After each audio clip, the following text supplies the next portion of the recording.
얼마 전 신우이한테 한 통의 문자를 받았어요. 제발요. 고소 취하해주세요. 어떻게 했냐고요?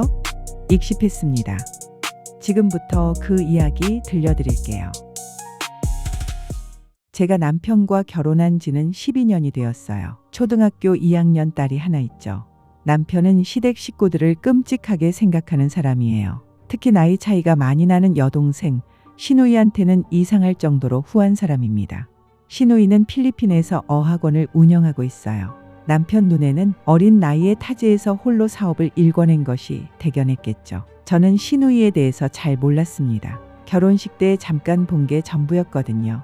남편이 딸을 신우이에게 보내자고 한 건 작년 초였어요. 여름방학 동안 영어도 배우고 견문도 넓힌다고요. 공부도 시키고 여행도 데리고 다닌다는데 이런 기회가 어딨어?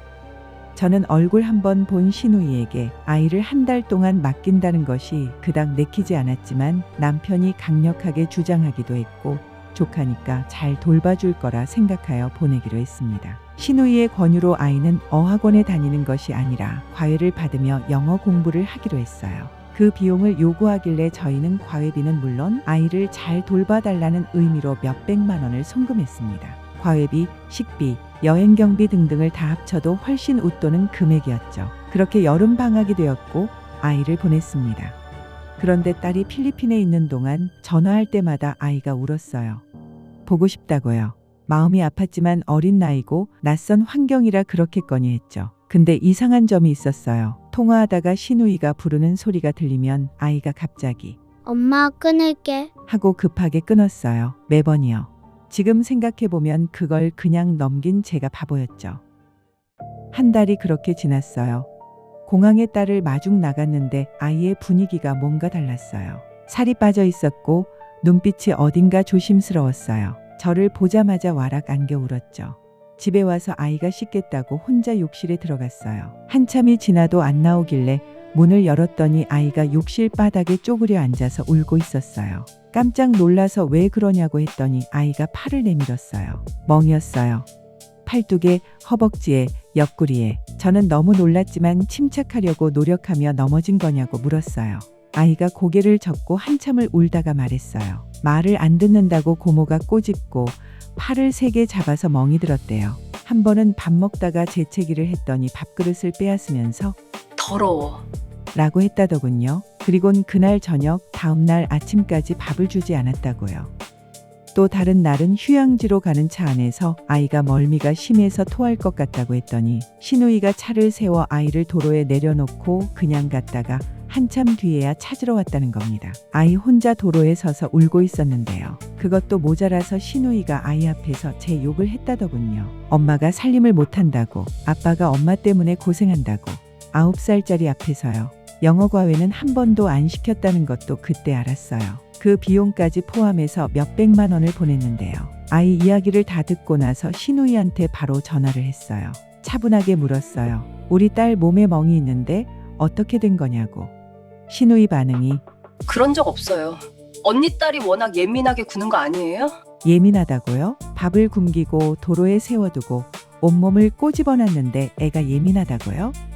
피가 거꾸로 솟는 것 같았습니다. 저는 일단 전화를 끊었어요. 그리고 남편에게 이 사실을 알렸죠. 그런데 남편이 하는 말이 더 가관이었습니다. 엄한 선생님이어서 그래. 교육 차원에서 그랬겠지. 아무렴 고모가 조카를 괴롭히려고 그랬겠어?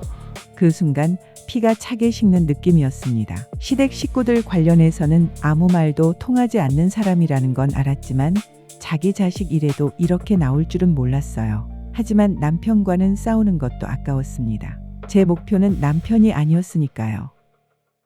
저는 조용하고 빠르게 움직였어요. 먼저 소아과에 가서 진단서를 받았죠. 그리고 아이 진술을 녹음하고 친한 친구에게 소개받은 변호사를 만났어요. 곧바로 아동학대로 신우이를 고소했습니다. 고소장이 접수되고 얼마 뒤 경찰에서 신우이한테 출석 요구를 했어요.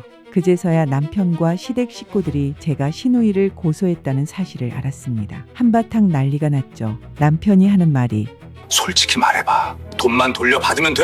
그것 때문에 이러는 거지? 돈 때문이라니. 자기 딸이 밥을 굶고 도로에 혼자 세워지고 온몸에 멍이 들었는데 어떤 엄마가 돈 때문에 이렇게까지 하겠어요? 제가 기가 차서 아무 말도 못하고 있었더니 남편이 한마디를 더 했어요.